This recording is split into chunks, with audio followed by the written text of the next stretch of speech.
믿음 생활을 하면서 우리가 어려운 일을 겪고는 합니다. 이러려고 믿음 생활을 한 것이 아닐 텐데 묘하게도 이상하게도 신앙생활을 영위하고 남부터 돌연 예견치 않던 어려운 문제들을 직면하고는 합니다. 이게 무엇일까요? 이게 교회에서 말하는 은혜인가요? 이런 부분에 괴리, 차이점, 이상한 점을 느끼면서 괴로워하는 분들도 계시고 그 일 때문에 시작한 신앙을 놓치고 또는 그만두려 하는 분들도 계십니다. 현실적으로 그렇습니다. 믿음의 조상 아브라함이 그의 고향인 갈대의 우르에 있을 때 하나님께서 말씀하셔요. 너는 너의 본토 친척 아비집을 떠나 내가 네게 지시하는 땅으로 가라. 이게 창세기 12장 1절의 말씀입니다. 우리의 믿음의 조상인 아브라함의 신앙의 여정이 막 시작되어지는 그러한 말씀이에요. 그가 말씀을 따라 고향 땅을 떠나고요. 지시하신 곳인 가나안 땅에 입성을 합니다. 그런데 이게 웬일입니까? 입성을 해보니 그곳에 기근이 있었더라 라고 창세기 12장에 기록이 되어 있습니다. 기근이라 함은 오랫동안 비가 내리지 않거나 어떠한 재난적인 이유 때문에 먹을 것이 없고 굶주림이 펼쳐져 있는 것을 famine, 즉 기근이라고 하지요. 세상에 하나님의 말씀을 따라왔거든, 하나님의 말씀에 순종하였거늘 주어진 첫 환경이 기근이라니요.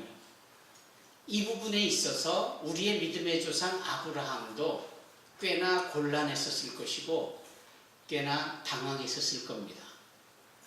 그래서 아브라함이 행한 행동은 무엇입니까? 그는 그 상황에 대하여 불만이 있었던 것 같습니다. 그래서 그는 하나님께 이런 반구 말도 없이 그 스스로가 그냥 그 가나안 땅 미친 애굽으로 내려가는 겁니다. 즉 직면한 기근이라는 상황을 피해보려 한 것이지요. 하나님의 말씀에 순종했더니 복 주시겠다라고 하시면서 내게 겨우 기근이야? 아마 이러한 암묵적이고 또 잠재되어져 있는 생각이 그렇게 애굽으로 본인이 내려가는 결과물로 나와진 듯 싶습니다. 그런데 그걸로 끝입니까? 애굽에서 더 낭패를 당할 수 있는 상황이었을 때 하나님은 오히려 아브라함을 보호하시고 애굽에서 나오게 하시되 애굽에서 더 큰 부를 축적하게 하시고 오히려 보상을 받아 나올 수 있도록 하나님께서 역사하십니다. 아브라함의 이야기가 대부분 그렇게 시작이 되고 그렇게 진행이 됩니다. 창세기 12장부터 22장, 23장 초반까지 아브라함의 삶 전체에 하나님과의 관계 속에서 받은 복의 종류가 이루 말할 수 없는데 그러면 그럴수록 아브라함이 하나님을 알아가는 겁니다. 아브라함이 그 하나님 앞에 신앙적으로 성숙해 가는 겁니다. 그가 믿음의 조상으로서 우리에게 좋은 모델이 되어지는 것이지요. 여러분, 그 아브라함의 생애를 통해서 우리가 두 가지를 배우는데 하나는 지식적인 믿음이 무엇인지에 대해서 배우고 또 하나는 체험적인 신앙이 무엇인지에 대해서 배웁니다. 소위 지식적인 믿음이라 하면 들어서 내 머리에 기억으로 남고 그런가 보다 라는 information, knowledgement, 그런 지식으로 깨닫게 되는 것이죠. 신앙도 분명 이런 지식적인 신앙, 지식적인 믿음이 있는 것입니다. 그러나 말입니다. 진정한 신앙은 지식으로만 끝나지 않고 행함이 나타나야 되는 믿음이 되어야 하는데, 그 행함이 있기까지 무엇보다도 본인의 경험, 체험이 뒷받침되어야 합니다. 경험, 체험, 이 경험의 신앙, 체험의 신앙이 그래서 지식의 신앙보다 훨씬 더 중요하고요, 우선되어야 합니다. 경험을 해보니 하나님이 이런 분이시로구나. 경험을 해보니 하나님께서 복을 주시는 하나님뿐만 아니라 우리를 위하여 일하시는 역사하는 하나님이시고, 우리에게 영생을 주시는 하나님이시고, 우리의 필요한 모든 것을 예비해 주시는 여호와 일의 하나님이시로구나 라는 사실을 터득해 나가는 겁니다. 여러분, 자전거를 타시지요? 타시지 못하는 분들도 계실 겁니다. 자전거를 어떻게 타느냐? 일단 용기가 필요합니다. 자전거의 안장에 앉아서 두 손으로 핸들을 꼭 붙잡습니다. 그리고 정면을 주시합니다. 그리고 마치 걸어가는 듯 아무렇지 않게 그 두 발에 놓여져 있는 페달을 밟아 나가면 그 힘으로 인하여서 자전거가 앞으로 나갑니다. 그 자전거 타는 게 얼마나 쉬워요? 지식적으로는 쉽지만 어디 한번 타보세요. 부딪히고 넘어지고 무릎팍이 까지고, 이론하고는 많이 다릅니다. 그러나 이론을 넘어서 직접 타보면, 경험을 해보게 되면 이 자전거가 쉽게 타지고 요긴하게 사용을 하고 나의 삶의 일부가 될 수 있는 겁니다. 원리만 가지고는, 지식만 가지고는 될 수 없는 영역이 바로 자전거 타는 거예요. 여러분, 수영을 하실 수 있으시잖아요. 원리만 가지고 말하면 수영처럼 쉬운 게 없습니다. 그냥 몸을 물에 맡기세요. 그러면 물에 부력이 있어서 여러분들의 몸이 두둥실 뜨게 마련입니다. 그러면 그때 두 손을 번갈아 가며 앞에 있던 물을 훑어오듯이, 긁어오듯이 그렇게 번갈아 손으로 물을 차고 나가고, 그 순간에 그 뒤에 두 발은 힘차게 물장구를 치면 아주 쾌적한 수영을 즐길 수가 있습니다. 쉽죠? 지식으로는 쉬운데 한번 해보십시오. 누구나 할 것 없이 맥주병이 돼서 물에 가라앉고 그 물을 마시기 마련이고 나 살려다오 하고 혼비백산하는 일이 생기죠. 이론만 가지고 되지 않습니다. 물도 먹어가고 그렇게 곤란한 일을 여러 번 당하다 보면 이제 수영이 몸에 익숙해지고 쉬워집니다. 그리고 수영을 즐길 수 있게 되어지는 것이고 건강과 연결을 해볼 수 있는 겁니다. 신앙도 그런 거예요. 그냥 주의 이름을 부른다, 주님과 동행하는 것이다, 주일이면 교회에 나오는 것이다, 이론은 그렇지만 삶에 그 주님을 경험하고 체험할 수 있어야 신앙이 진정한 능력이 나타나게 되어지고, 신앙의 사람으로 어디에 서든지 어디에 가든지 바뀌지 않는, 변함없는 믿음의 사람으로 세상을 이길 수 있고 세상을 이끌어갈 수 있게 되는 겁니다. 아브라함이 그랬고 지금 우리에게 놓여진 신앙이라는 삶이 바로 그런 것입니다.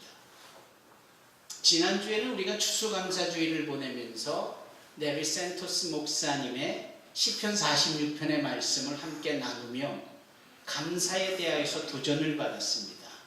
여러분, 그 전주에 나눈 말씀을 기억하십니까? 그때는 새생명 축제였기 때문에 또 다른 측면의 말씀을 나누었습니다. 그러면 그 2주 전에 나누었던 말씀을 기억하십니까? 그 말씀이 무엇이냐면 소위 서기관과 제자들이 주님께 주님을 따르겠다라고 굳은 맹세와 같은 약속을 하는 장면인데 주님께서 하신 말씀이 무엇이었죠? 여우도 굴이 있고 공중을 나는 새도 둥지가 있건만 인자는 머리둘 곳이 없다. 나를 따른다라고 말은 하지만 나를 따른다라는 것은 풍족한 삶을 경험하고 그것을 소위 보장받는 것이 아니다라는 것을 설명하는 내용입니다. 그 중에 제자 하나가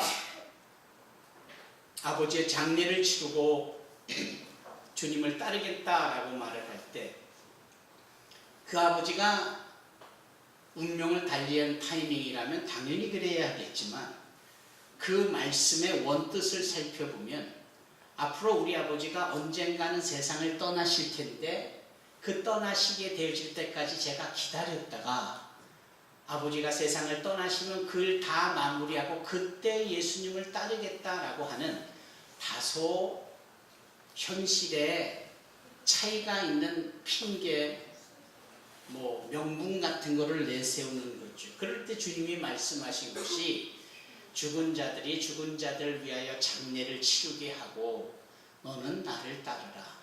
이 말씀의 의미는 앞으로 있을 일에 대하여서 괜히 핑계거리, 명분거리 삼지 말고 지금이 중요하단다. 지금 나를 따라야지. 예수 믿고 신앙생활을 영위한다는 것이 장래에 언젠가 제 형편이 나아지면 하겠습니다. 라고 될 일이 아니다. 라고 주님이 말씀하시는 거예요.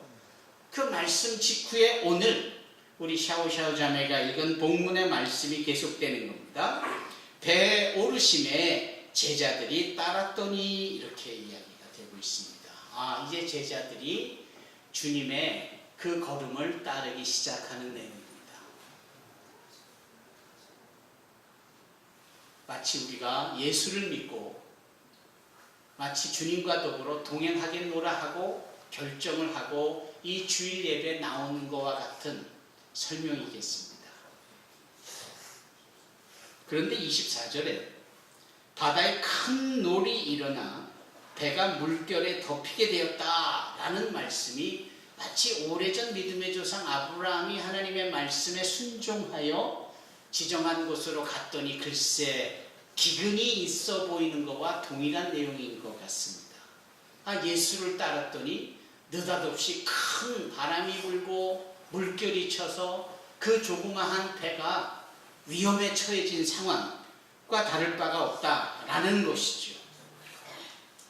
이게 우리에게 강력한 도전이 되기도 하고 한편으로는 이해하지 못하는 현실이기도 하고 예수 믿었더니 힘든 일이 생겼구나 라고 여겨질 수 있는 대목입니다. 그렇다면 여러분 우리 주님은 이미 요한복음에도 말씀하셨고 잠언 8장에도 말씀하셨고 창세기 1장에도 말씀하셨듯이 천지 창조의 주인공 아니십니까? 빛이 있으라 하심에 빛이 있었다. 그 빛을 만드신 이가 바로 예수님 아니십니까? 그 예수님이 말씀으로 하나님과 함께 하셨으니 그 말씀이 곧 하나님이신데 그 말씀이 육신이 되어 우리 가운데 오신 이가 바로 예수 그리스도라 라고 말씀하고 계시니 예수님께서 못하실 일이 무엇이 있으시겠어요?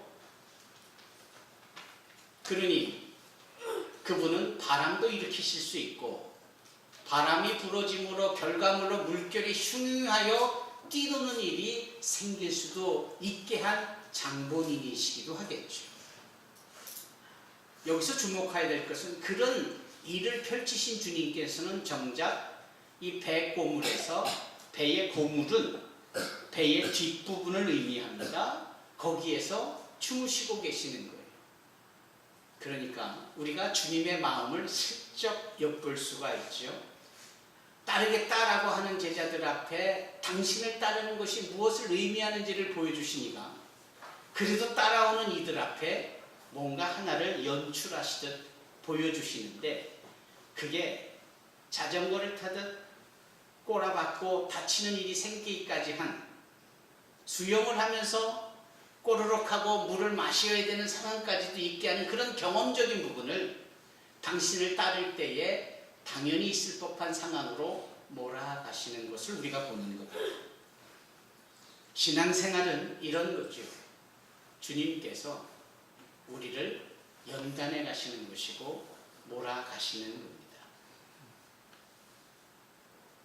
나의 달려갈 길을 오직 그가 아시나니 그가 나를 단련하는 게 내가 정금같이 나아가리라 라고 했던 바로 그 고백처럼 그분은 1대1의 관계 속에서 저와 여러분들을 삶이라는 현장 속에서 경험케 하고 체험케 하며 당신이 도와주고 계시다는 사실을 알게 하시는 겁니다. 그냥 말씀만 듣고 지식으로만 머리에만 커지는 그러한 성경적 지식이 아니라 어려운 일, 난감한 일을 당하는데 주님께서 어떻게 도와주시는 일을 경험하게 합니다. 앞으로 남은 인생 속에서 신앙생활을 영위할 때 한 번 도와주셨던 그분이 여전히 도와주고 계시고 자금 이후 영원까지 우리를 도와주실 것에 대한 그 일을 우리에게 나타내 보이시는 겁니다. 총 지휘를 하고 계시고 총 감독을 하고 계시는 겁니다.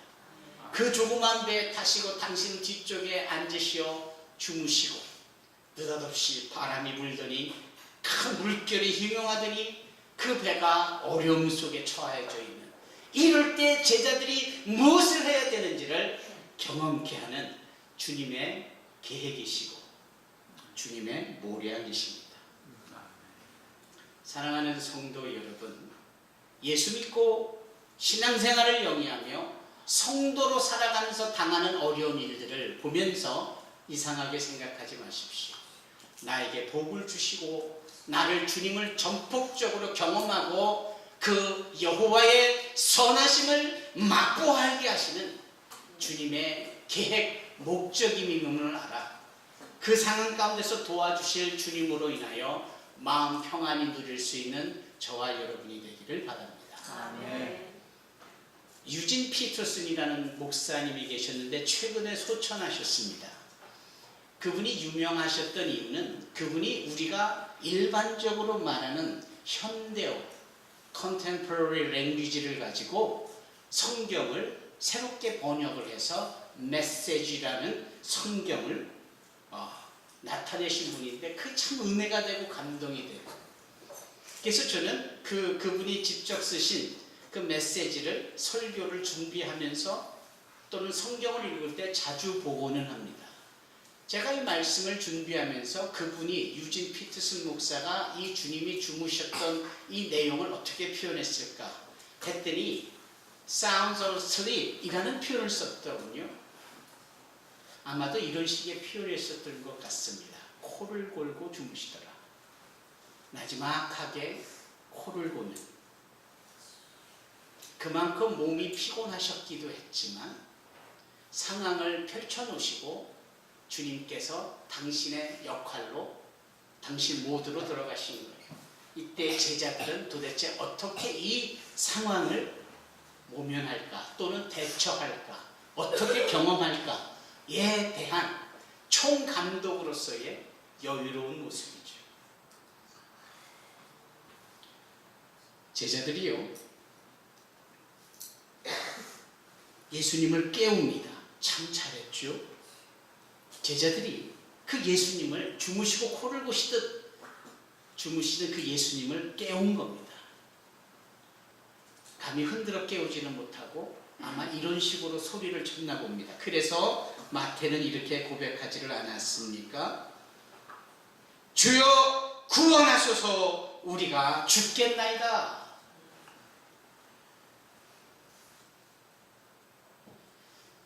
그들의 외침은 예수님을 깨우고 그 자신들이 처한 형편과 상황에 예수님을 초대한 겁니다.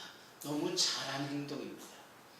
여러분 신앙생활에 있어서 어떠한 상황에 우리가 봉착을 하고 직면을 하고 맞닥뜨린다 할지라도 항상 그 예수님이 나의 힘이 되시고 나의 환난 가운데 도우실 분이심을 알아서 두려움 없이 그분께 우리 인생을 맡기는 것이 필요합니다. 아마 여기까지가 그들이 예수님께 주여 구원하소서라고 하는 이 대목에 맞는 부분인 것 같습니다. 지난주 네리 센토스께서 시편 46편 1절은 여러분들이 꼭 외웠으면 좋겠다 라고 했지요. 한번 펴주시겠습니까? 시편 46편 1절입니다. 시편 46편 1절에 이렇게 시편 기자가 말합니다. 하나님은 우리의 피난처시요 힘이시니 환난 중에 만날 큰 도움이시라. 이론입니다. 이거를 적용해야지요. experiential faith가 되기 위해서 적용을 해야 합니다. 그러므로 땅이 변하든지 산이 흔들려 바다 가운데 빠지든지 바닷물이 솟아나고 뛰놀든지 그것이 넘침으로 산이 흔들릴지라도 우리는 두려워하지 아니하리로다.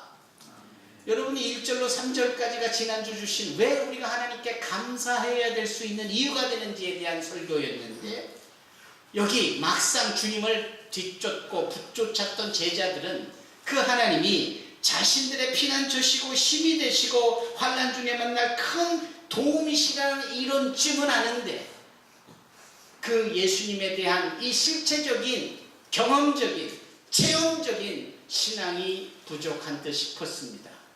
그래서 예수님은 깨우기는 했어도 구원해달라고 외쳤어도 우리가 다 죽게 생겼다 이런 표현을 하지요. 우리는 두려워하지 아니하리로다 라고 분명히 시편 46편 3절에 말씀하고 있지만 그들은 실체적인 체험이 부족했었기에 죽게 생겼나이다 이렇게 표현한 겁니다. 얼마나 죽게 생겼는지 아우 죽을 것 같다 라는 이 표현이 얼마나 우리에게 익숙한지요. 제가 조금 아까 어느 권사님을 이쪽 자리에서 저쪽 자리로 이렇게 옮겨드리는데 그 권사님이 나지막하게 저에게 아이고 무릎하기 아파 죽겠다고. 그 정도는 괜찮아. 얼마나 아프시면 무릎하기 아파 죽겠냐고 이렇게 말씀하실 거예요. 근데 심심해 죽겠다는 것은 앞만 봐도 전 이해가 안 갑니다. 졸리면 그냥 자면 되지. 졸려 죽겠다고. 뭐 이렇게 죽겠다라고 하는 이런 이 말이 표현이 우리 입에 이렇게 달려 있는지, 이 죽겠다라는 이 부분이 생명이 되시는 예수님 앞에서는 정말 민망한 표현입니다. 그래서 주님께서 말씀하시지 않아요? 어찌하여 무서워하느냐 이 믿음이 작은 자들아. 분명 믿음이 있어서 당신을 깨운 것까지는 좋았는데 이까지 물결에 다 죽게 생겼다라고 그렇게도 무섭고 두렵고, 그래서 한마디로 정의하십니다. 믿음이 작은 자들아. 사랑하는 성도 여러분, 우리가 주님을 경험하면서 우리가 주님을 체험하면서 소위 얻는 신앙은 우리를 살려주시는 신앙이고 한결같이 우리를 도와주시는 그 주님의 존재에 대한 확신의 신앙이에요. 그래서 어떠한 순간에도 우리는 두려워하지 아니하리로다 라는 시편 46편 3절의 신앙의 고백으로 나올 수 있어야 합니다. 부디 저와 여러분이 그리 되어지기를 바랍니다.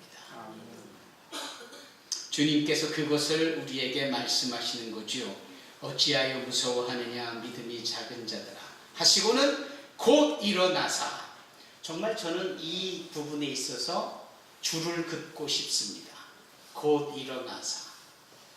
주무신 듯 하셨고 코를 고신 듯 싶었지만 제자들의 요청에 다 죽게 생겼다라는 믿음 없는 말에 대해서는 또 교훈을 하시지만 그 즉시 그 자리에서 일어나서 주저함 없이 행하시어 우리를 도우시는 주님의 모습을 봅니다. 바람과 바다를 꾸짖으시니 아주 잔잔하게 되거든요. 바람과 바다를 꾸짖으시니 조그마까지도 흉흉하여 뛰돌던 이 물이 아주 잔잔하게 되어졌다. 이렇게 마태가 표현하고 있습니다. 마태가 그 자리에 있었을까요? 잘 모르겠습니다. 왜냐하면 나중에 마태가 제자로 불림을 받거든요. 어쩌면 마태는 그 자리에 없었을는지 모르겠습니다. 아니면 제자들뿐만 아니라 사람들 품에 섞여 있는 모습일 수도 있었겠습니다. 그러나 주께서 타신 이 배는 이려 편주와 같이 정말 자그마한 나룻배 정도에 불과한 크기의 배이기 때문에 많은 사람들이 탈 수 없는 규모의 배가 분명합니다. 그래서 분명 예수님과 제자들 일부만 탔었을 것이다 예상을 하죠. 나중에 마태는 이 9장을 넘어서 그리고 10장을 가기까지 주님께서 이 10장에 12사도의 이름을 2절에 명명하실 때, 즉 12명의 제자들이 이제 다 뽑혀진 거지요. 그리고 9장에 보면 마태를 여기 9장 9절에 예수께서 그곳을 지나가시다가 마태라 하는 사람이 세간에 앉아있는 것을 보시고 이르시되 나를 따르라 하셨다. 그래서 마태가 일어나 따랐다 라는 것을 보면 이 마태는 분명 이 흉흉하게 떠오르는 이 물결을 꾸짖으시며 잠잠케 하신 그 주님의 현장에 있었던 사람은 분명 아닐 것입니다. 그러나 그는 누군가의 정보와 지식으로 전해들은 그 주님에 대하여 믿기 시작했으며 이 9장 9절 이후에 그가 주께서 행하시는 가르침과 맹인들과 말 못하는 자들과 죽은 소녀를 살린 거와 혈루증에 걸린 여인을 고쳐주시는 역사와 기적을 보면서 그는 예수님의 제자가 되어진 것이 분명했습니다. 그래서 그가 마태복음 10장에 주님의 12사도의 이름을 자기 자신을 세리마태라는 이름의 표현과 더불어 그 단어에 삽입을 해놓지요. 따라서 우리는 이 마태복음에 등장하는 예수님의 이 행하시는 일들의 흐름은 결국은 제자들을 뽑기 위함임과 더불어 제자들로 하여금 예수님 당신이 누구신지를 알게 하기 위한 목적으로 경험케 하고 체험케 하는 장소로 저들을 이끌었다라는 사실을 알게 됩니다. 사랑하는 성도 여러분, 우리가 신앙생활을 영위하면서 기도하는 대로 주님이 다 응답을 주셔서 자녀들이 다 복을 얻고 경제적으로 풍요하고 육신적으로 강건해서 아무 염려 걱정 없이 정말 복된 행복한 삶을 누린다라고 할 때 그러한 사람들에게서의 예수님은 누구십니까? 또 다른 형태의 복을 얻고자 하는 기복적인 측면에서 복 주시는 하나님으로만 인정될 뿐이 아닐까요? 반면에 어렵고 힘든 여전히 실패와 실수의 반복 속에서 그럼에도 곧 일어나사 도와주시는 그 주님의 도우심의 역사는 경험하고 체험하는 바로 인하여 그분은 우리를 사랑하시는 하나님의 아들이시고 참으로 우리를 선택하여 구원의 자리에 있게 하시는 그리스도 예수라는 사실을 알게 되어지며 그래서 어떠한 순간에도 우리가 주는 그리스도시요 살아계신 하나님의 아들이십니다 라고 고백할 수 있지 않겠습니까? 그것은 지식에서 나오는 고백이 아니라 그것은 바로 경험에서 나오는 체험에서 나오는 요동함 없이 한결같이 성숙해 갈 우리의 신앙에서 나오는 고백일 줄로 믿습니다. 8장에 나오는 이 체험과 경험을 요구하시며 행하게 하시는 주님의 역사가 8장, 9장, 10장을 넘어 제자들을 선별하시고 그들을 통하여 일하시는 가운데 16장 어느 틈에 3년이란 세월이 지나고 이제 십자가에 달려 죽으시기 전 6개월이 남은 어느 때에 가이사랴 빌립보에서 주님이 말씀을 하십니다. 사람들이 나를 누구라 하느냐? 이사야라고 하던데요. 에레미야라고 하던데요. 그러면 너희는 나를 누구라 하느냐? 그럴 때 그 유명한 베드로의 고백이 경험치에서 나오며 고백되는 겁니다. 주는 그리스도시요 살아계신 하나님의 아들이십니다. 지식이 아닌 경험에서 나오는 오늘 이 1년 편주의 자그마한 배에서 경험하여 그렇게 바람과 바다를 꾸짖어 아주 잠잠케까지 하시는 이 주님을 경험한 자로서의 고백이며, 그는 이후에 비록 여전히 실수가 있어도 주님과 동행할 수 있으며 그렇게 썩지 않고 더럽지 않고 쇠하지 아니하는 하늘나라에서의 기업을 받기까지 그 부활의 산소망 되신 예수를 증거하는 위대한 수제자로서의 삶을 살 수 있었던 겁니다. 부디 저와 여러분들이 주님을 경험하고 어려운 상황 가운데서도 곧 일어나서 도와주시는 주님을 체험할 수 있는 성도가 되기를 바랍니다. 네. 어려움이 다 주님이 우리를 신앙으로 성숙해 하려 하시는 목적으로 잠시 허락하신 하나님의 계획이 미음을 알고 두려워 말고 오히려 감사하며 기뻐할 수 있는 저와 여러분이 되기를, 이제 지난 새생명 축제에 초대되어져서 계속해서 나아가고 있는 우리 한일욱 성도님과 같은 귀한 분이 주님을 경험하면서 날마다 성숙한 신앙으로 건승하며 나아갈 수 있기를 주님의 이름으로 축원합니다. 아멘. 기도하겠습니다.